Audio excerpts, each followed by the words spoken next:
Videos released by the Syrian volunteer group, the White Helmets, showed blown-out buildings and vehicles in a residential area of Idlib city where they evacuated injured people into ambulances. The images come on the day Syrian army sources said Russian and Syrian jets struck the rebel-held city of Idlib in the second day of intensive bombing in northern Syria aimed at pushing back insurgents who had swept through to the city of Aleppo. At least 4 people were killed and dozens injured, according to rescuers at the scene. Residents said one of the raids hit a crowded residential area in the center of Idlib, which is the largest city in a rebel enclave near the Turkish border where around 4 million people live in makeshift tents and dwellings.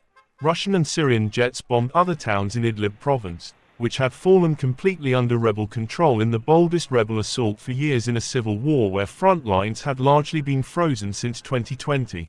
Insurgents swept into the city of Aleppo, east of Idlib province, forcing the army to redeploy in the biggest challenge to President Bashar al-Assad in years. The Syrian army said dozens of its soldiers had been killed in the attack.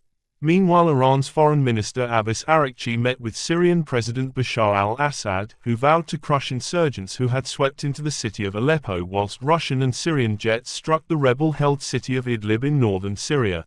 Araghchi described the situation in Syria as difficult but said Iran, a Syria government ally, was confident Assad's government will overcome the rebels as it has done in the past, state media reported.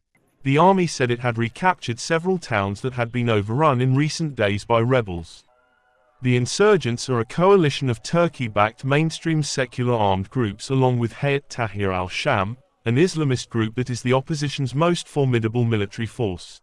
Hayat Tahrir al-Sham is designated a terrorist group by the US, Russia, Turkey and other states.